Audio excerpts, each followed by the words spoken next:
বৃহস্পতিবার নবান্নয় কেন্দ্র রাজ্য জিটিএ ত্রিপাক্ষিক বৈঠক। তার আগে বুধবার সল্টলেকের গোর্খা ভবনে রাজ্য সরকারের সঙ্গে বৈঠকে বসেন জিটিএ প্রতিনিধিরা।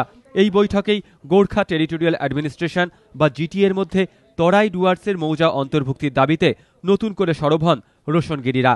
গোর্খা জনমুক্তি মোর্চার প্রথম থেকেই দাবি ছিল জিটিএর মধ্যে তরাই ডুয়ার্সের ৩৯৮টি মৌজাকে অন্তর্ভুক্ত করতে হবে। মোর্চার দাবি বিবেচনার জন্য অবসরপ্রাপ্ত বিচারপতি শ্যামল সেনের নেতৃত্বে গঠন করা হয় উচ্চ ক্ষমতা সম্পন্ন কমিটি। জিটিএর প্রতিনিধিরা এদিনের বৈঠকে দাবি করেন, তরাই ডুয়ার্সের মৌজাগুলিকে জিটিএতে অন্তর্ভুক্ত করার আবেদন সরেজমিনে খতিয়ে দেখতে ফিল্ড ভিজিট শুরু করা হোক।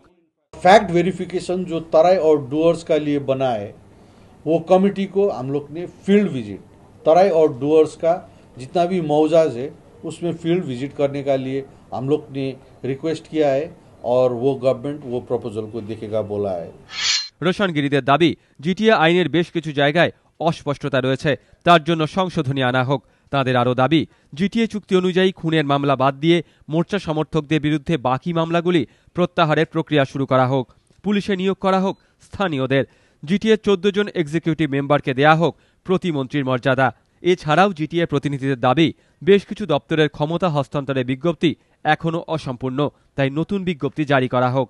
কিছু ক্ষেত্রে মূল দপ্তর থেকে বিচ্ছিন্ন করে পাহাড়ের জন্য স্বতন্ত্র দপ্তর নিজেরাই খুলতে চায় জিটিএ, যার মধ্যে অন্যতম তথ্য ও সংস্কৃতি দপ্তর। পাহাড়ে পৃথক স্কুল ও কলেজ সার্ভিস কমিশন গঠনের দাবিও জানান জিটিএ প্রতিনিধিরা।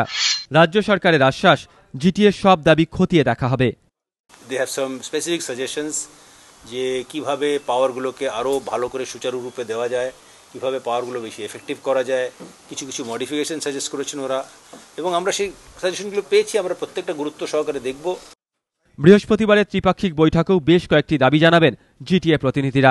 রোশনগিরিরা চান পাহাড়ে তৈরি হোক সেন্ট্রাল ইউনিভার্সিটি ও সেন্ট্রাল ইনস্টিটিউট অব টেকনোলজি। তফসিলি বাদ দিয়ে পাহাড়ের বাকিদের আদিবাসীর মর্যাদা দেওয়া হোক। পার্বত্য রাজ্যগুলির মতো অতিরিক্ত সুযোগ সুবিধা পাক জিটিএ। পিছিয়ে পড়া এলাকা উন্নয়নের তহবিলের জন্য বরাদ্দ অর্থও চান রোশনগিরিরা। এই সব দাবিতে বৃহস্পতিবার ত্রিপাক্ষিক বৈঠকে সরব হবেন জিটিএ প্রতিনিধিরা। দীপক ঘোষ, এবিপি আনন্দ, কলকাতা।